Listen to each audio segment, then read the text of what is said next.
Students, इस class में हम बात करने वाले हैं पैकेजिंग ऑफ डीएनए के बारे में। एनसीईआरटी का नेक्स्ट टॉपिक है। जब हम डीएनए की बात करते हैं तो हमने ये कहा था कि भाई डीएनए के अंदर फॉस्फेट हमने कहा शुगर और नाइट्रोजन बेस, और फिर दूसरी तरफ हमने कहा कि इधर भी एक नाइट्रोजन शुगर और फॉस्फेट, मतलब ये न्यूक्लियोटाइड और ये न्यूक्लियोटाइड। इसके साथ हमने कहा कि पॉलीन्यूक्लियोटाइड चेन है।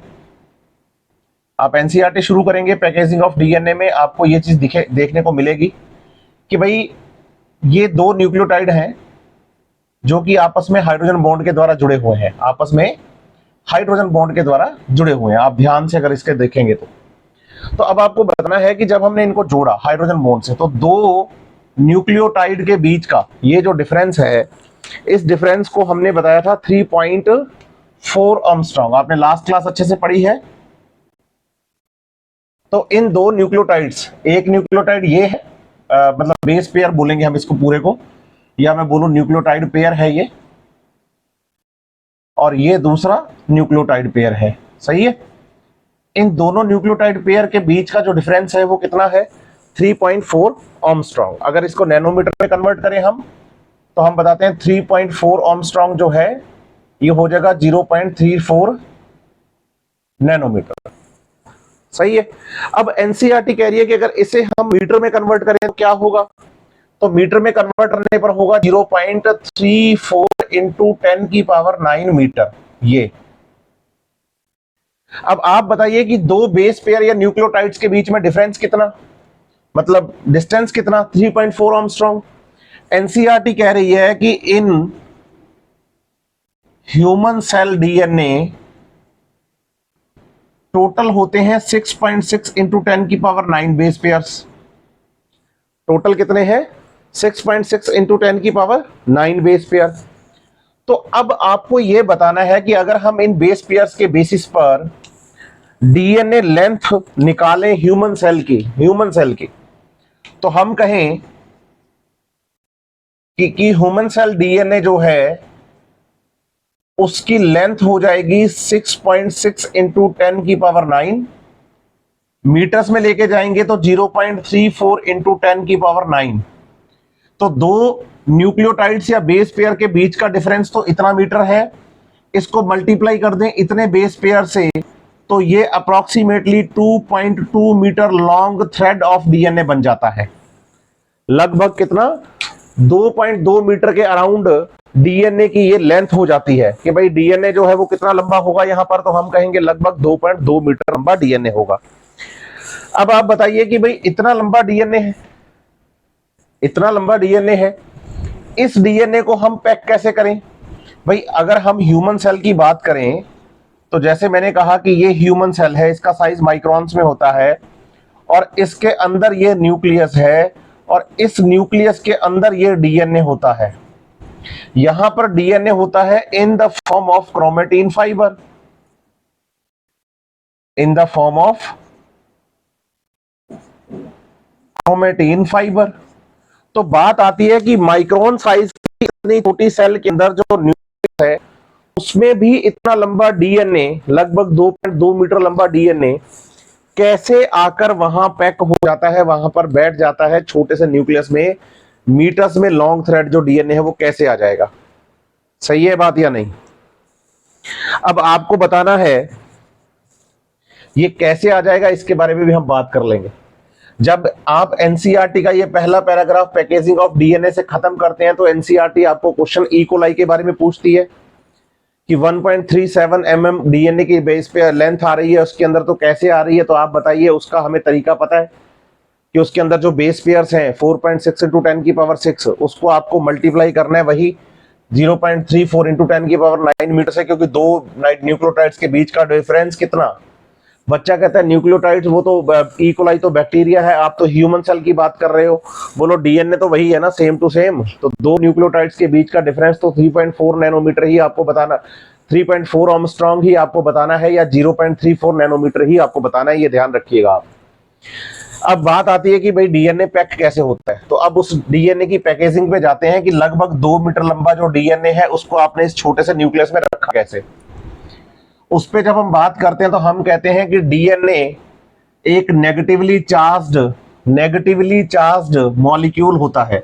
मतलब डीएनए पर कैसा चार्ज है, तो हम कहेंगे डीएनए पर नेगेटिव चार्ज है।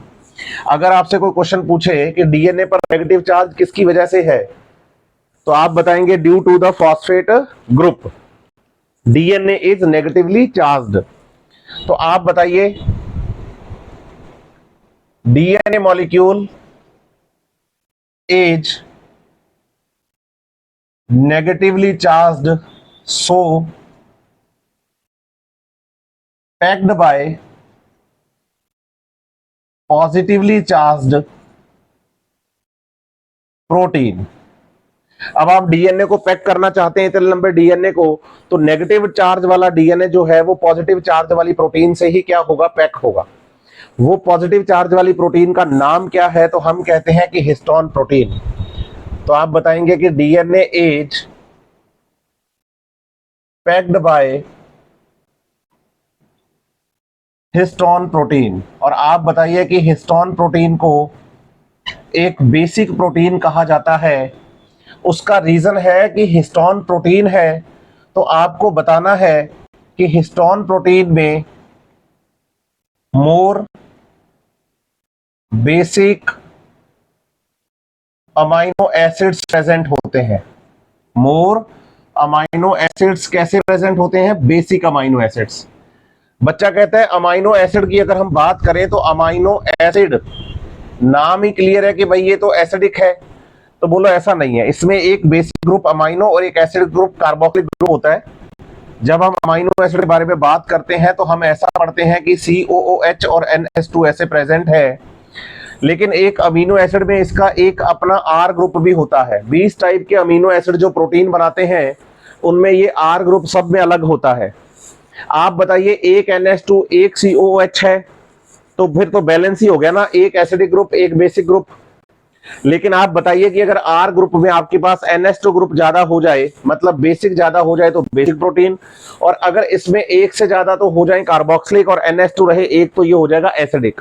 मतलब अगर इसके नंबर ज्यादा है COOH के, तो एसिडिक प्रोटीन अमीनो एसिड हो जाएगा, और अगर NH2 के नंबर ज्यादा है तो ये बेसिक प्रोटीन हो जाएगा।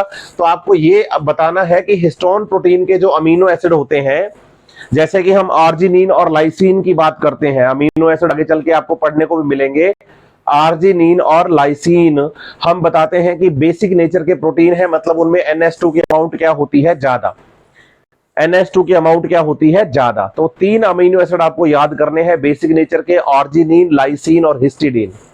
2 आपको याद करने हैं एसिडिक, ग्लूटामिक एसिड और एस्पार्टिक एसिड, और उसके अलावा 15 जो है वो सारे आपको न्यूट्रल याद करने हैं। तो यहां पर आप बताना कि मोर बेसिक अमीनो एसिड में आपको 2 अमीनो एसिड का बेसिकली नाम याद करना है, आर्जिनिन एंड लाइसिन। हालांकि यहां पर हिस्टिडीन भी होता है, लेकिन ज्यादा ये 2 मिलते हैं।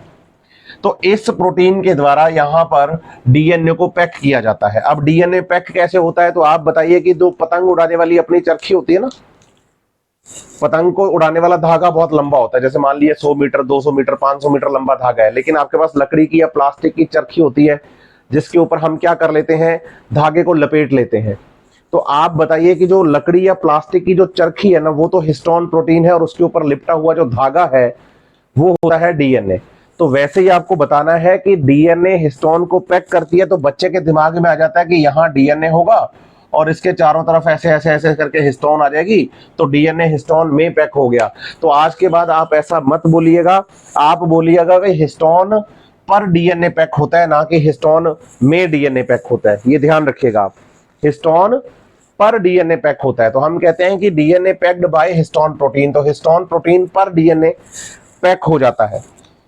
आप बताइए कि ये हम बात कर रहे हैं हिस्टोन के बारे में यूकैरियोट्स में। आप बताइए in eukaryotes DNA packed by histone protein, लेकिन आप बताइए in prokaryotes DNA packed by पॉलीअमीन।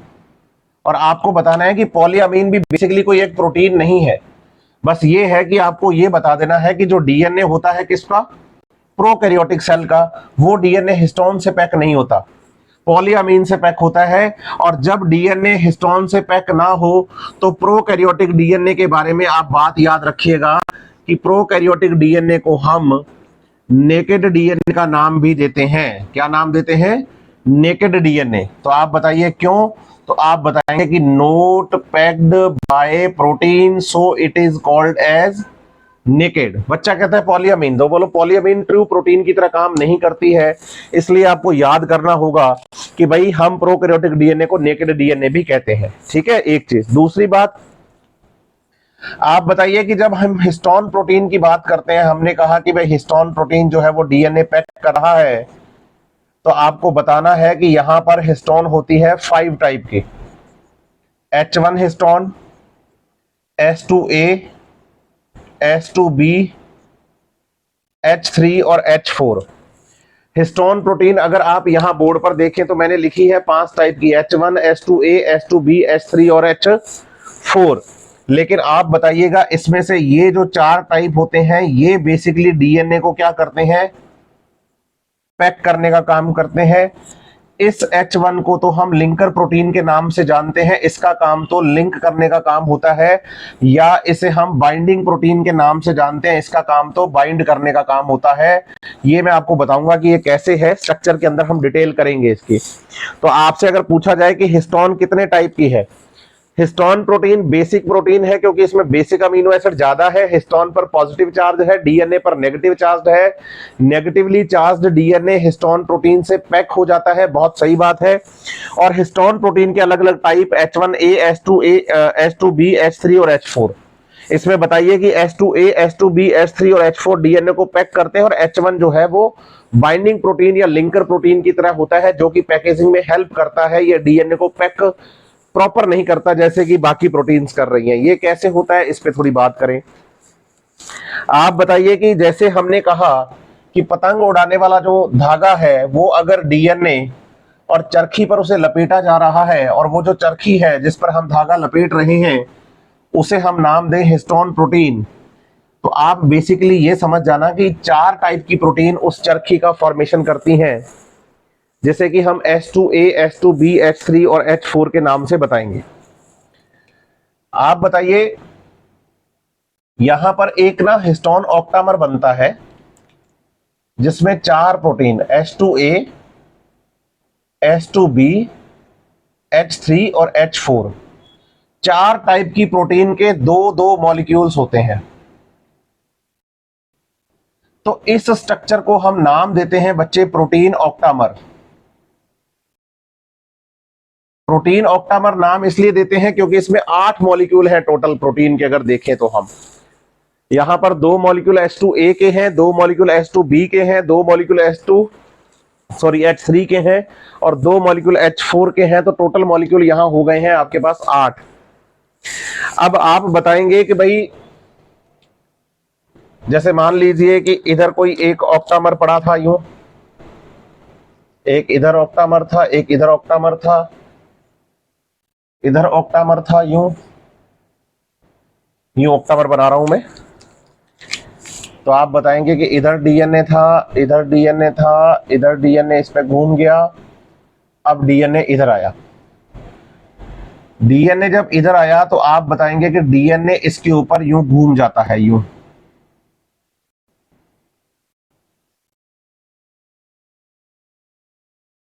ऐसे मतलब आपको बताना है कि ये मैंने ऑक्टामर थोड़ा बड़ा साइज का बना दिया। यहां पर ये ऑक्टामर मैंने थोड़ा बड़े साइज का बना दिया है। आप बताइए, इधर भी ऑक्टामर्स थे, इधर भी ऑक्टामर्स थे जिन पर प्रोटीन लपेटा हुआ था। तो आपको यहां इस बात का ख्याल रखना है कि भाई जब हम इस ऑक्टामर की बात करते हैं तो इस पर्टिकुलर एक ऑक्टामर की स्ट्रक्चर को अगर हम देखें तो हमने कहा कि भाई ये हमारे पास क्या है, प्रोटीन ऑक्टामर है। और इस प्रोटीन ऑक्टामर के ऊपर हम डीएनए को ऐसे घुमा रहे हैं। ये डायग्राम में मैंने एक्चुअल आपको दिखाया है क्योंकि पीछे वाला हिस्सा आपको दिखाई नहीं देगा। यहां पर मैं इसको पूरा बना के बता रहा हूं ताकि आपके दिमाग में चीज घुस जाए। ठीक है, इसके ऊपर ऐसे ये घूम गया। ये पर्टिकुलर एक स्ट्रक्चर जो बनी है, इस एक पर्टिकुलर स्ट्रक्चर को हम नाम देते हैं बेटा न्यूक्लियोसोम। क्या नाम देते हैं? न्यूक्लियोसोम। इस न्यूक्लियोसोम में आपको बताना है टोटल 200 बेस पेयर्स होते हैं। टोटल 200 बेस पेयर्स होते हैं। किसकी बात चल रही है ये? एग्जैक्टली न्यूक्लियोसोम के डीएनए के पैकेजिंग की बात चल रही है। तो हम बताएंगे यहां पर टोटल कितने बेस पेयर है? 200 बेस पेयर। जब ये डीएनए इसके ऊपर आके यूं घूम गया फिर इधर निकल गया, तो यहां जितना डीएनए इस ऑक्टामर के एक ऑक्टामर के ऊपर घूमा था, वहां पर बेस पेयर कितने थे? 200 बेस पेयर थे। 200 बेस पेयर थे। अब आप ध्यान दीजिए कि हमारे पास डीएनए में टोटल बेस पेयर कितने हैं? तो हम कहते हैं कि टोटल बेस पेयर हमारे पास 6.6 इंटू 10 की पावर 9 है। और एक न्यूक्लियोसोम में कितने बेस पेयर हैं? आप बताएंगे 200 बेस पेयर। तो इसको आप डिवाइड करोगे अगर 200 से, तो आप बताइए 3.3 इंटू 10 की पावर 7 न्यूक्लियोसोम है जो कि आपके डीएनए में आपको मिलेंगे जनरल। एक बात कर रहे हैं हम कि भाई एक न्यूक्लियोसोम में कितने हम बता रहे हैं बेस पेयर, तो हम कहते हैं 200 बेस पेयर। अगर 200 बेस पेयर यहां पर एक न्यूक्लियोसोम में है तो टोटल बेस पेयर है 6.6 इंटू 10 की पावर 9। अगर इससे डिवाइड करोगे तो आपके डीएनए में, टोटल ह्यूमन डीएनए में न्यूक्लियोसोम के नंबर कितने हो गए हैं? एनसीईआरटी ने ये क्वेश्चन पूछा हुआ है तो आपको इसका आंसर पता होना चाहिए। दूसरा आपको यहां बताना है कि जो डीएनए यहां पर इसके ऊपर बाइंड होता है, न्यूक्लियोसोम के ऊपर जो डीएनए बाइंड होता है, तो DNA on nucleosome turn 1.7 turn octamer के ऊपर कैसे ले रहा है, मैं उसको आपको समझाऊं।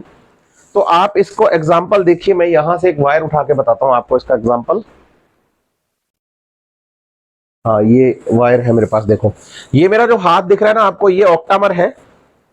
इसके ऊपर देखो, बताओ कि भाई यहां से जैसे हमने ये शुरुआत करी, एक राउंड तो मैंने डीएनए का देखो इसके ऊपर पूरा घुमा दिया, ये तो पूरा घूम गया, ठीक है, ये तो पूरा घूम गया।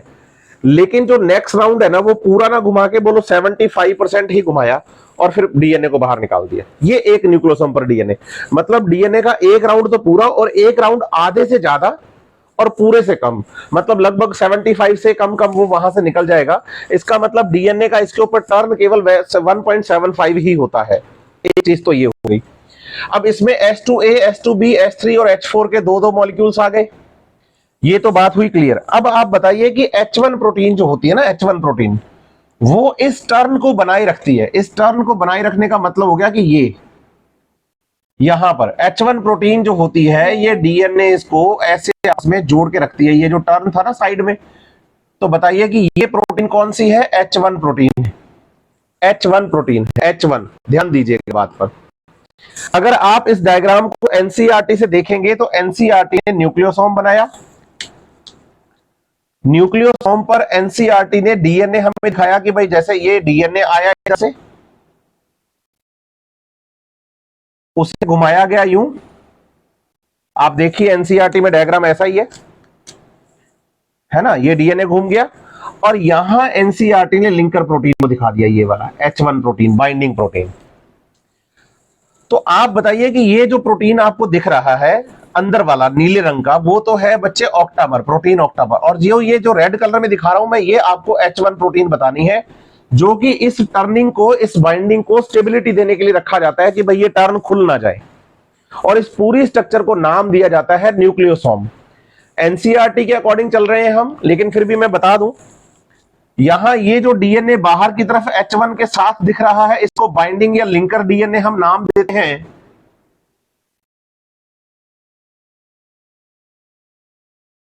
और जो डीएनए इसके ऊपर पूरा घूम जाता है ना, उसको हम न्यू बॉडी का नाम देते हैं। हालांकि ये आपको मिलेगा नहीं, लेकिन बच्चा रिपीटर होता है ना, तो उसको इधर उधर क्वेश्चन मिल जाते हैं, तो वो पूछता है कि sir what is the new body. तो आप बताइए, न्यू बॉडी का मतलब होता है सरफेस ऑफ द न्यूक्लियोसोम। लेकिन इसे याद करने की जरूरत नहीं है, याद करने की जरूरत है इस डायग्राम को। ये पता होना चाहिए कि ऑक्टामर क्या है, H1 क्या काम कर रही है, ये पता हो कि भाई टोटल बेस पेयर कितने हैं। एक न्यूक्लियोसोम में 200, टोटल हमारे पास ह्यूमन सेल के अंदर कितने हैं? ये है, और न्यूक्लियोसोम का नंबर कितना आएगा, तो ये नंबर आएगा, क्योंकि ये बातें एनसीईआरटी ने हमसे पूछ रखी हैं। चलिए अब मैं आपको बताऊं कि जब डीएनए यहां पर पैक होगा तो डीएनए हमें दिखेगा कैसे, उस पर बात करते हैं। यहां तक की बात की उम्मीद करता हूं कि आपको समझ आई है। अब ये डीएनए हमें दिखेगा कैसे, उस पर थोड़ी बात करते हैं। एनसीईआरटी जब टॉपिक शुरू करती है ना पैकेजिंग ऑफ डीएनए के बारे में और सब बातें हमें बताती है, तो एनसीईआरटी पहले हमें डीएनए की लेंथ समझाती है, फिर उसके बाद डीएनए को पैक करवाती है बेस पेयर्स के अकॉर्डिंग। तो ऐसा ही हम यहां पर कुछ समझने वाले हैं। हम बताएं कि भाई हमारे पास ये था डीएनए, सही है। इस डीएनए को पैक किया गया हिस्टोन से। जब हम इसको हिस्टोन से क्या करेंगे, पैक, तो आप बताएंगे कि इस पे आपको ये क्या दिख रहे हैं, तो बच्चा कहता है ये सर न्यूक्लियोसोम है। इनके ऊपर डीएनए घूम जाता है,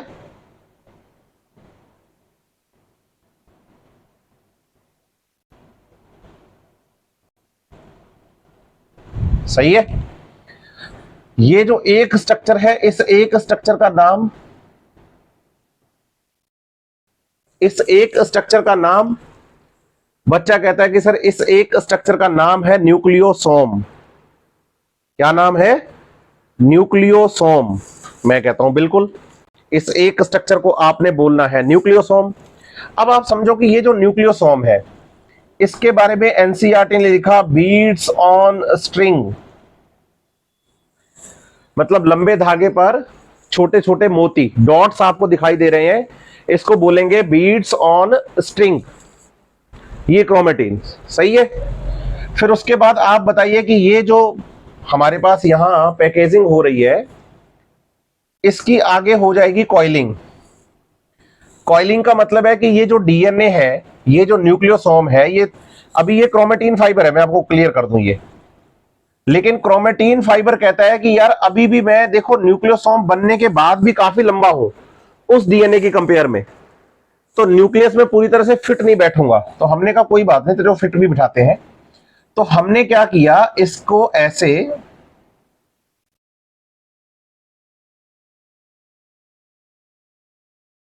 H1 प्रोटीन जो थी ना, उसने हमारी इसमें हेल्प कर दी। उसने कहा कि इनको मैं आपस में जोड़ देती हूं, न्यूक्लियोसोम्स को पास पास ले जाती हूं। तो आप बताएंगे कि भाई जैसे ये एक न्यूक्लियोसोम, ये एक न्यूक्लियोसोम, न्यूक्लियोसोम न्यूक्लियोसोम न्यूक्लियोसोम था ना यहां पर, ये न्यूक्लियोसोम्स जो हैं, इनको H1 प्रोटीन ने कहा कि चलो मैं जोड़ती हूं यहां पर, मतलब यहां H1 प्रोटीन आके हेल्प कर रही है हमारी, और इनको आपस में जब ये जोड़ेगी तो आप बताओगे कि जैसे 1 2 3 4 5 और 6, यहां पर ये जो 6 न्यूक्लियोसोम का एक ग्रुप बन गया, इसे हम नाम दे देंगे सोलेनॉइड। क्या नाम दे देंगे, सोलेनॉइड। यहां तक की तो पूरी बात किसने करी, तो हम कहते हैं यहां तक की पूरी बात तो करी भाई हिस्टोन प्रोटीन ने, जिसमें काम आया H1 H2A H2B H3 और H4, ये सब काम आए। लेकिन आपको बताना है कि भाई यहां तक तो हम इसे नाम देंगे क्रोमेटीन। आप सुनना ध्यान से, डीएनए था, हिस्टोन से पैक हुआ, न्यूक्लियोसोम बने, बीड्स ऑन स्ट्रिंग दिखने लगा, इसे और ज्यादा कॉइल किया गया, कॉइल करके सोलेनॉइड बने, और सोलेनॉइड वाली स्ट्रक्चर भी क्रोमेटीन ही है। लेकिन आप बताइए कि ड्यूरिंग सेल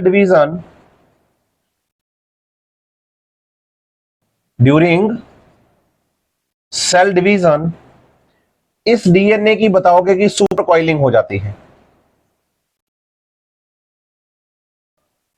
मतलब ये डीएनए और भी ज्यादा कॉइल्ड हो जाता है।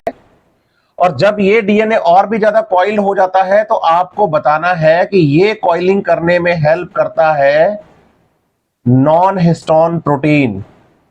एनसीईआरटी इसे बताती है नॉन हिस्टोन क्रोमोसोमल प्रोटीन। और जो सोलेनॉइड्स हैं वो और भी ज्यादा आपस में क्या हो जाते हैं, पैक हो जाते हैं, और इसमें हमारी हेल्प हिस्टोन के अलावा नॉन हिस्टोन क्रोमोसोमल प्रोटीन करते हैं, नॉन हिस्टोन क्रोमोसोमल प्रोटीन्स करते हैं।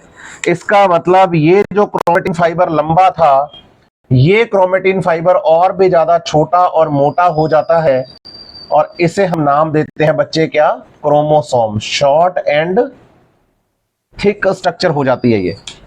तो आप बताइए कि पहले सिंपल डीएनए था, उसके बाद न्यूक्लियोसोम बने H1 हिस्टोन प्रोटीन से पैक होकर, H2A, H2B, H3, H4 October वाला कॉन्सेप्ट।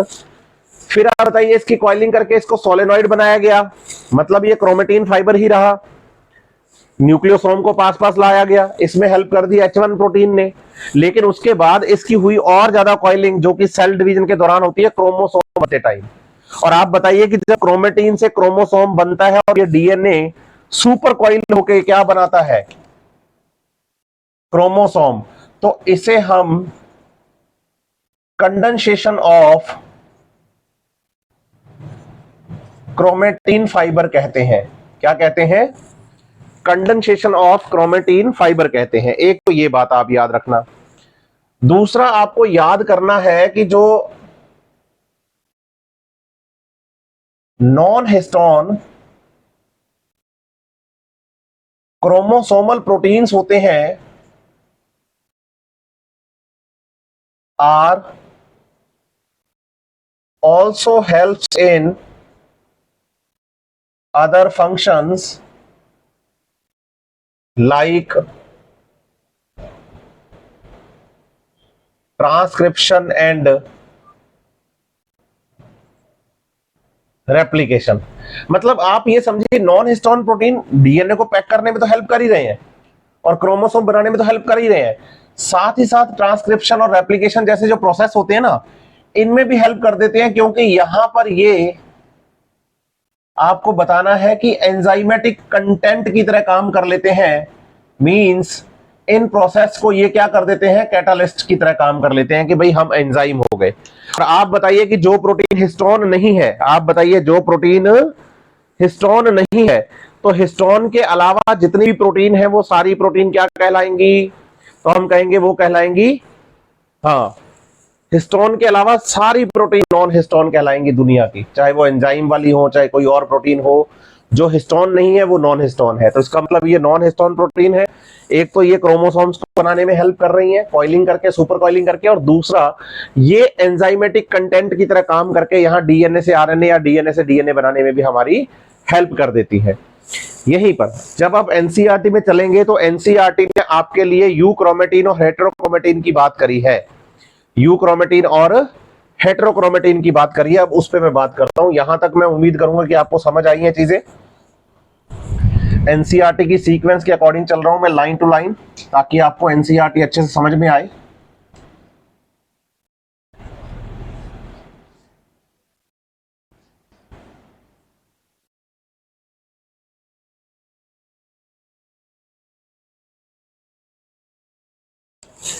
चलिए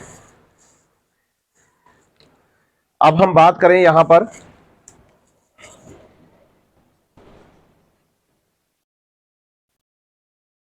स्टेनिंग ऑफ डीएनए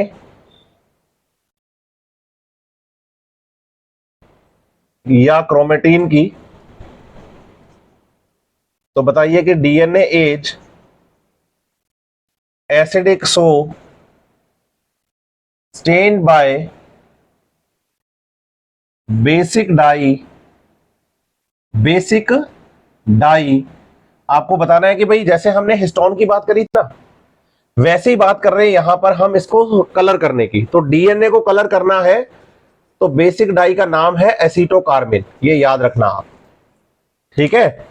तो जैसे भी डीएनए नेगेटिवली चार्ज था तो डीएनए को पैक करने के लिए हमने पॉजिटिवली चार्ज प्रोटीन हिस्टोन का यूज किया है, वैसे ही आपको यहां पर यह भी बताना है कि भाई एसीटोकार्मिन, किसकी बात हो रही है, एसीटोकार्मिन एक बेसिक प्रोटीन है, सॉरी बेसिक डाई है जो डीएनए को पैक करती, स्टेन करती है। जब हम एक क्रोमेटिन फाइबर को, जैसे मान लो ये एक क्रोमेटिन फाइबर था,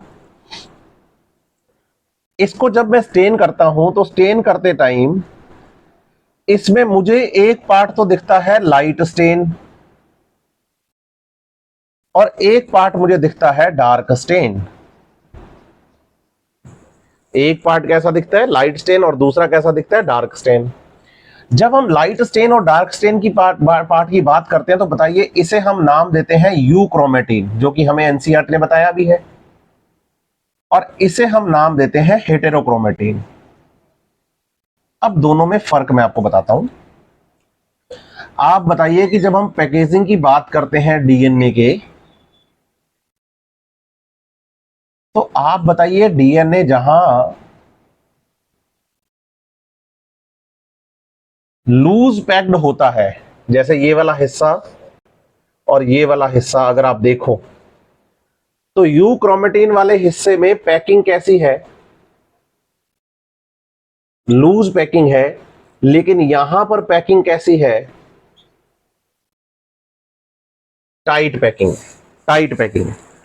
तो आप बताइए कि भाई डीएनए यहां टाइटली पैक्ड है, डीएनए यहां पर टाइटली पैक्ड है। जैसे मैं आपको समझाऊं, जैसे ना ये लंबा थ्रेड है, इसको अगर मैं नोड दे दूं ऐसे, ये गांठ लगा दी इसमें हमने, तो ये वाला हिस्सा अगर आप देखो ना, तो ये वाला हिस्सा जो है वो ज्यादा ही अपने आप में जकड़ा गया है। तो ये वाला पोर्शन जो है पर्टिकुलर, ये क्या कहलाएगा, हेटेरोक्रोमेटिन, और ये वाला पोर्शन कहलाएगा यूक्रोमेटिन। तो जो फैला हुआ पार्ट रहता है, जहां कलर फैल जाता है, वहां बोलो लाइट कलर आएगा।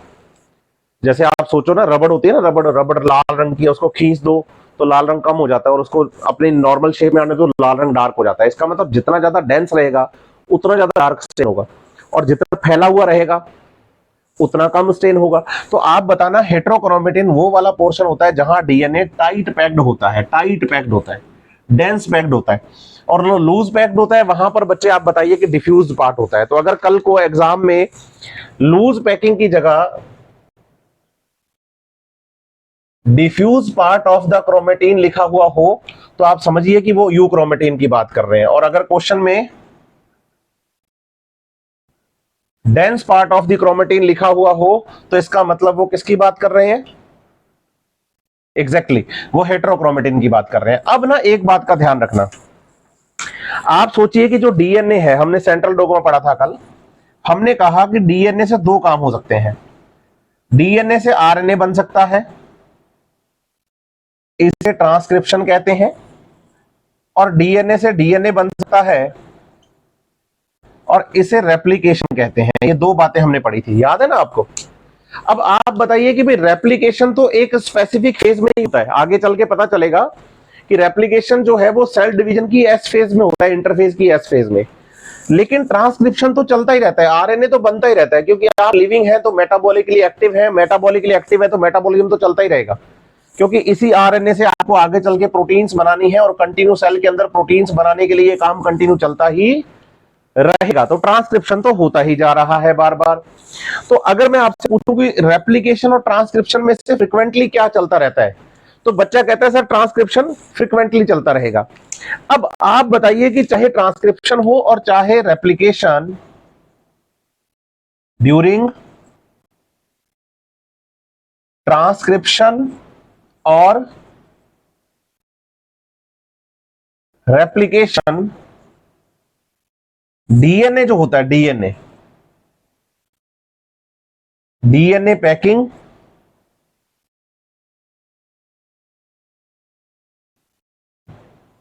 आपको बताना है ओपन होती है, या आपको बताना है कि डीएनए के जो बॉन्ड्स होते हैं वो ब्रेक होते हैं, ताकि डीएनए पर डीएनए या डीएनए पर आरएनए बनाया जा सके।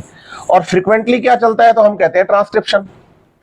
अब मैंने कहा कि जितना भी आपने ये पैकिंग वाला पोर्शन पढ़ा, आपने कहा कि दो पॉलीन्यूक्लियोटाइड चेन आपस में जुड़ जाती हैं, बीच में हाइड्रोजन बॉन्ड आ जाते हैं, फिर ये प्रोटीन पर घूम जाते हैं, वहां पर ये होता है वो होता है, बहुत सारी बातें। लेकिन आपको ये समझना होगा कि जब डीएनए से डीएनए बनता है या जब डीएनए से आरएनए बनता है, तो ये सब चीजें आपको ओपन करनी पड़ेंगी। इवन आपको डीएनए के हाइड्रोजन बॉन्ड जो होते हैं दोनों पॉलीन्यूक्लियोटाइड चेन के, वो भी आपको ओपन करने पड़ेंगे। अब आप बताओ कि अगर ये दोनों भी आपको ओपन करने की जरूरत पड़ रही है, तो आप ज्यादा आसानी से किसे ओपन कर सकते हो, जो पैकिंग लूज है या जो पैकिंग टाइट है। भाई ज्यादा आसानी से आप किसको खोल सकते हो, और कहां से ज्यादा आसानी से आप डीएनए और आरएनए बना सकते हो। तो बच्चा कहता है सर लूज पैकिंग को ओपन करना आसान है, क्योंकि ढीली ढाली पैकिंग है। इसीलिए आप बताइएगा कि जो यूक्रोमेटिन पार्ट होता है इसे हम ट्रांसक्रिप्शनली मोर एक्टिव पार्ट बताते हैं, और जो हेट्रोक्रोमेटिन पार्ट होता है इसे हम ट्रांसक्रिप्शनली